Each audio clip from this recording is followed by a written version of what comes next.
या ज्वरानं घात केला. आमच्या नातीच्या बारशालाही जाऊ शकलो नाही आम्ही. शंभूराजे नाराज झाले असतील. नाराज होणार नाही तर काय. हे असं दुसऱ्यांदा घडतंय.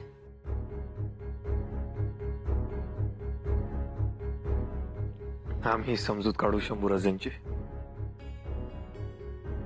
पण राणीसाहेब, काय नाव ठेवलं असेल? तुम्हाला काही समजलंय? काय ठेवलं असेल सांगा तुम्हीच. भाऊसाहेबांचं नाव ठेवलं असेल.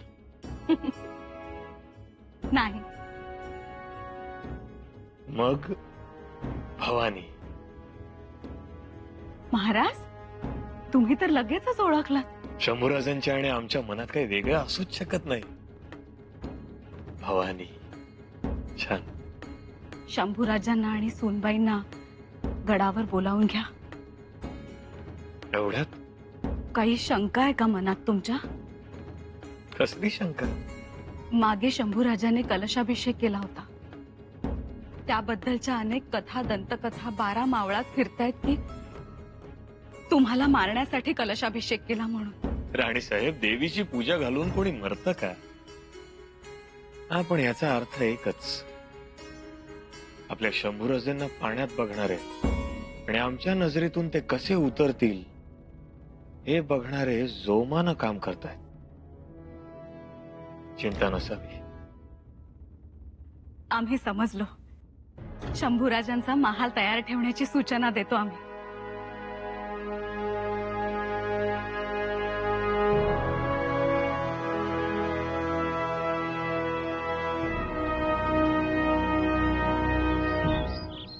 युवराजांचा महाल तयार केला. स्वच्छता मोठी, नवी दाजम, गालीचे पडदे. म्हणजे लवकरच युवराजांचे रायगडावर आगमन होणार तर? आगमन होऊ द्यायचं नाही. म्हणजे वाटच अडवायची म्हणताय की काय? अर्थात आपण लावलेल्या कुंपण काठीची पुन्हा एकदा नीट दुरुस्ती करून घेऊ. ओ पण पंत, अंगलट यायचं बघा, कारण आता महाराज गडावर आहेत. महाराज तर असणारच, पण त्याहून आपल्याला युवराजांची वाट बंद करायची आहे. येऊच द्यायचं नाही. ओ पण कसं शक्य आहे ते? काही झालं तरी स्वराज्याचे युवराज आहेत ते. कधी ना कधी गडावर येणारच ना.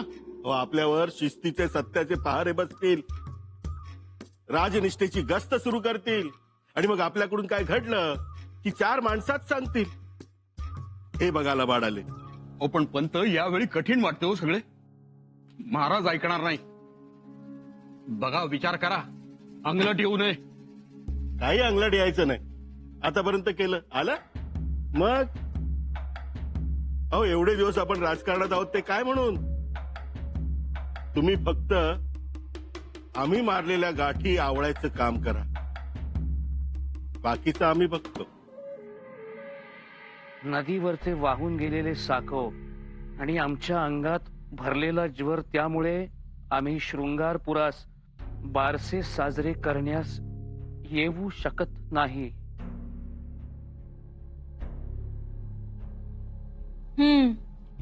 अजून नाराजी केली नाहीये तर कशी जाईल? अगोदर आबासाहेबांनी भेटीला येऊ नका म्हणून खलिता पाठवला आणि आता बारशाला येतो सांगूनही आले नाहीत. काय चुकलंय, कुठं बिनसलंय, काही कळायला मार्ग नाही. युवराज, अहो, जिंजी तंजावर पर्यंत विस्तारलेल्या स्वराज्याचे तुम्ही युवराज आहात. अशा लहान सहान गोष्टींकडे नका लक्ष देऊ. पण आमचा हिरमोड झालेला दिसत नाही तुम्हाला? युवराज, अहो, आबासाहेब आजारी झाले, मग त्यांनी तरी काय करावं त्याला? आणि ज्वर असताना सुद्धा निघाले होते. खबरगीर सांगत होता ना आपल्याला. मान्य आहे येसू, सगळं मान्य आहे आम्हाला. हे सगळं आमच्याच बाबतीत का घडावं? आम्ही सुद्धा तेच म्हणतोय तुम्हाला. नका विचार करू. युवराज, एक सांगू, आता आबासाहेब आम्हाला इथे शृंगारपुरी जास्त दिवस ठेवणार नाहीत. रायगडी बोलावतील. आता तयारी करायला पाहिजे.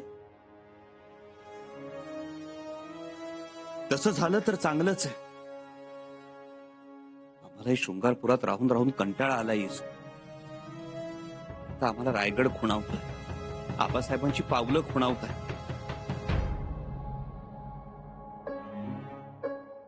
आमच्या लेकीचा पायगुण चांगला आहे. बघा, सगळं तुमच्या मनासारखं होईल. व्हायला पाहिजे येसू, पण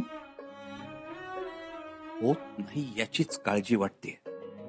येसू, रायगडाचा विरह नाही सहन होत आता आम्हाला. युवराज, बाहेर कोणी गोसावी आल्यात, भेटायचं म्हणतात. आमची कुणालाही भेटायची इच्छा नाही. अहो, असं काय करताय? स्वराज्याचे युवराज आहात तुम्ही. रयतेला भेटायला नकार दिला तर कसं वाटेल ते? आणि आबासाहेबांना कळलं तर त्यांना वाईट वाटेल. जा, बघा कोण आहे ते. कोणी सत्पुरुष विनमुख माघारी जाता कामा नये. जा.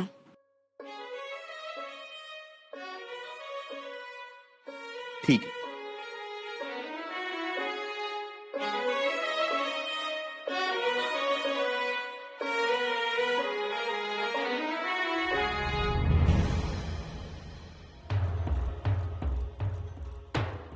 ओम नमो नारायण. नमो नारायण. या बुवा.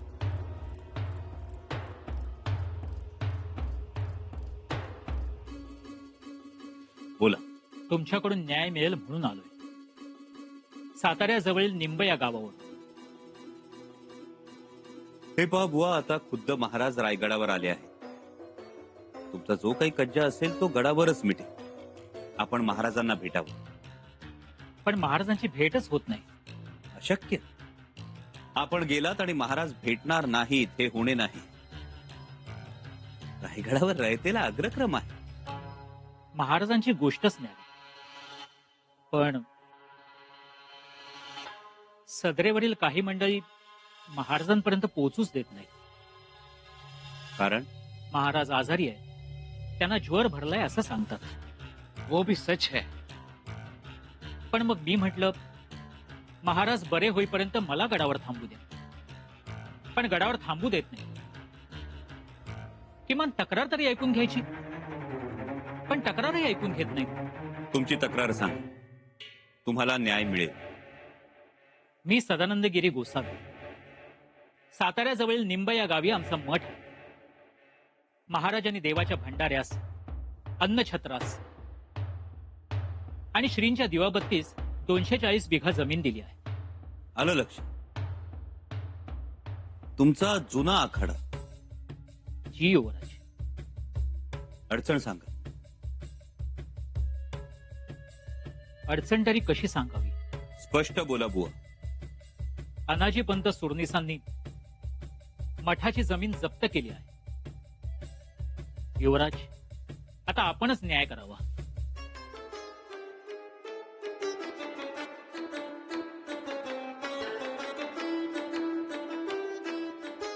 युवराज, आपण का हसताय? कविराज, कितीही नाही म्हटलं तरी अनाजी पंत आणि आमची गाठ ही पडतेच. आता तुम्हीच न्याय द्या युवराज, नाहीतर आमच्या संप्रदायाचे हाल होतील. हे बघा बुवा, हा विषय आमच्या अखत्यारीत नाही. तरीही तुमच्या संप्रदायाचे हाल होऊ नयेत म्हणून आम्ही प्रयत्न करू. कविराज जी. अनाजीपंत सचिव अर्थात सुरनीस यांना पत्र लिहा, खलिता पाठवा. जी युवराज. मजकूर सांगावा. सदानंद गोसावी यांचा निंब येथील इनाम मना केला आहे. चालता केला पाहिजे. सदर मामला आम्हास दखल नाही. आपल्याला उचित वाटेल त्याप्रमाणे पारिपत्य केले पाहिजे. जी युवराज. खूप उपकार झाले युवराज. अलख निरंजन, तुमच्या नावाचाही अलख गाजेल.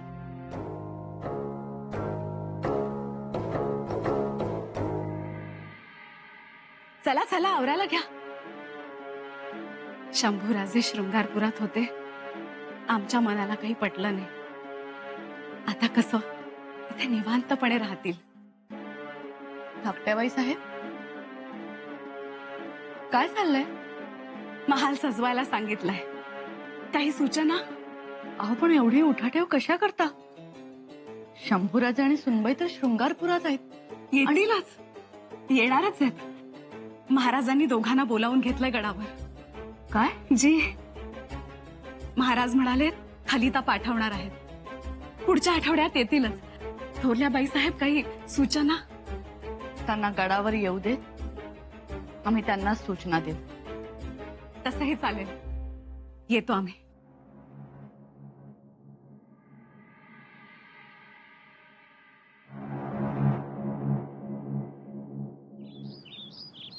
सदानंद गोसावी यांचा निंब येथील इनाम मना केला आहे. चालता केला पाहिजे म्हणता. हा मामला आम्हाला दखल नाही. तुम्हास कळेल ते पारिपत्य केले पाहिजे. तुमचे इनाम बंद केले आहे तसे कळवले आहे, हो ना? जी पंत. मग इथे आपलं काही चालत नाही म्हणून तिथे गेलात. काय झालं?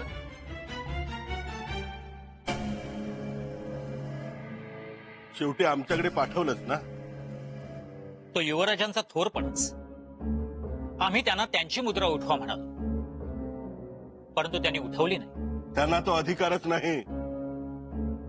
त्यांची तुम्ही मुद्रा उठवून इनाम मिळवण्यासाठी जर जमीन ताब्यात घेतली असती तर तुमच्या अडचणींची धुनी आम्ही पेटवली असती. काय बोलत आहात पंत? साधू संन्याशांसमोर अशी भाषा बरी नाही. मग साधू संन्यासांना असं वागणं शोभतं? पंत, आम्ही गिरी गोसावी. आम्ही आमच्या धर्माचं रक्षण तर करतोच, पण जेव्हा विजापूरहून अफजल खान निघाला होता तेव्हा आमच्या गोसाव्यांनी मोलाची कामगिरी बजावली होती. कल्पना आहे, परंतु इनाम जमिनी आता रद्द झाल्यात. ओम नमो नारायण.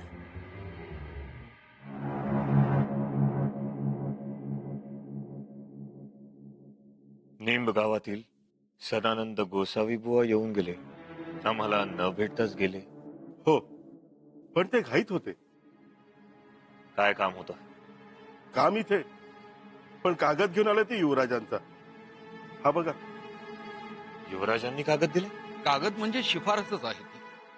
आणि शिफारस म्हणजे मनमानीच ती. निंब मठाच्या इनाम जमिनीचे बघा. म्हणजे कारभारात अप्रत्यक्षरित्या हस्तक्षेपच होतो ना. तानाजी पंत, जमीन शेतसाऱ्याची कामं तुमच्याकडे आहेत ना. मग ह्या अशा तक्रारी शृंगारपुरी जातातच का? हो, म्हणजे ते का रयत तुमच्याकडे यायला घाबरते? नाही. घाबरण्याचे कारणच नाही. स्वराज्य हिताचाच निर्णय घेतात ते, आणि तटस्थपणे घेतात. उलट शृंगारपुरात मात्र भावनेच्या आहारी जाऊन निर्णय घेतले जातात, आणि हे योग्य नव्हे. बस. शंभूराजांच्या बाबतीत तक्रारींशिवाय तुमच्याकडे बोलायला दुसरं काहीही नसावं. महाराज, माफी असावी, पण स्वराज्याच्या काळजीपोटीच आम्ही हे सगळं करतोय आणि बोलतोय, आणि आपल्या मार्गदर्शनाखालीच आम्ही सगळे व्यवहार करतो. ते आम्हाला मान्यच आहे, आणि वेळोवेळी आम्ही त्याबद्दल तुमचं कौतुकही केलेलं आहे. पण मग आता आम्हाला सांगा, शंभूराजे कुठे चुकले? आम्ही मोहिमेवर असताना शत्रूच्या तलवारीच्या खणखणाटापेक्षा तुमच्या या तक्रारींच्या खलित्यांचा खणखणाट जास्त येत होता. माफी असावी महाराज, परंतु आमचा उद्देश स्वराज्य हिताचा होता. म्हणजे तुमचा उद्देश स्वराज्याच्या हितासाठी, आणि शंभूराजांनी घेतलेला निर्णय तो स्वराज्याच्या हितासाठी नाही. तानाजी पंत, आम्हाला एक गोष्ट अगदी मनापासून सांगा. शंभूराजांनी शेतकऱ्यांचा शेतसारा माफ केला, हा निर्णय चुकीचा होता? म्हणजे बाळाजी पंत, तुम्ही बोला. आजवरच्या इतिहासातला अलौकिक निर्णय. असा निर्णय घेण्यासाठी राजाचं मन मोठं असावं लागतं. यापूर्वी संत दामाजी पंतांनी मंगळवेढ्यात गोरगरिबांसाठी धान्याची कोठारं फोडली. संत तुकाराम महाराजांनी खतपत्र, कर्जरोखे इंद्रायणीत सोडली. एक महाजनकी करणारा सत्पुरुष हे करतो. शंभूराजांनी देखील हेच केलं ना. आपण या अशा निर्णयांना पाठिंबा दिला नाही तर इथे बळीराजाचं राज्य कसं निर्माण होणार? काय मोरोपंत? हो हो. मग तुम्ही 2 पावलं पुढे जाऊन त्यांचं कौतुक करायला हवं होतं, त्यांच्या पाठीवर शाबासकीची थाप द्यायला हवी होती, पण तुम्ही काय केलं? फक्त तक्रार.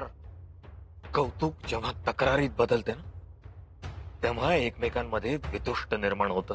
हे तुम्ही योग्य केलं नाही. आणि राहुजी पंत, त्यांना तर यांनी अश्वदळाची चौकशी करायला पाठवलं होतं. ते 4000 घोडा बघून तुमची छाती अभिमान म्हणून चौपट व्हायला हवी होती. चौकशा कसल्या करताय? याला म्हणतात विरोधासाठी विरोध. हे करून काय मिळालं बोला. पंत, तुम्ही जर शंभूराजांना असे उठता बसता पाण्यातच बघणार असाल तर रयतेच्या समोर त्यांची काय किंमत राहणार आहे?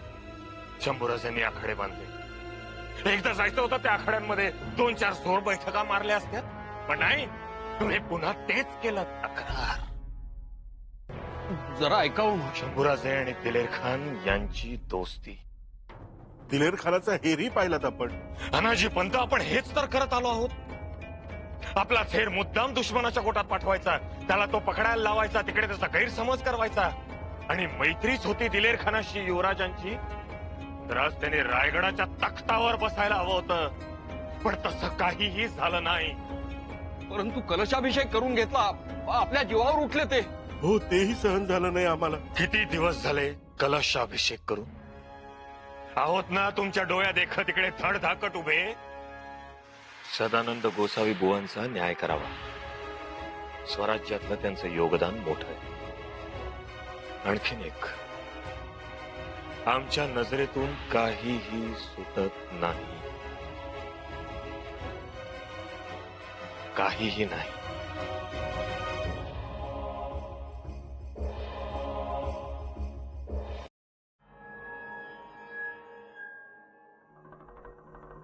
माफी असावी महाराज, परंतु तब्येत बरी नसताना आपण सदरेवर कशासाठी गेला होता? काही काम होतं आणि आम्ही आपल्या महाली गेलो होतो, जगदीश्वराचा अंगारा घेऊन. घ्या. राणीसाहेब, राजवैद्यांची औषधं, चाटण, मात्रा सगळं कमी पडलं, म्हणून आता हे अंगारे आणि धुपारे देखील. राजवैद्यांची औषधं आजारपणावर आहे, परंतु हा आजार वेगळा आहे. हा कलशाभिषेकाचा प्रताप आहे. राणीसाहेब, काय बोलताय तुम्ही? अघोरी तंत्रपूजेमुळे आपल्याला ज्वर आलाय महाराज. तुमचा देखील यावर विश्वास आहे? महाराज, आम्ही स्वतः युवराजांचं रेड्याच्या रक्तानं भिजलेलं धोतर पाहिलंय, स्थापना पाहिली भद्रकालीच्या मूर्तीची, ते साधू, ते भस्माचे पट्टे. भीती वाटते आम्हाला महाराज. निदान तुम्ही तरी असं बोलू नका. शौर्याच्या बुलंद पाषाणावर उभ्या आहात तुम्ही.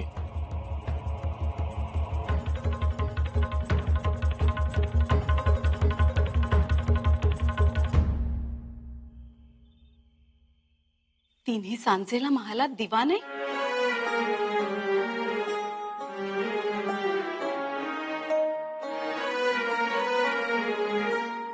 महाराज,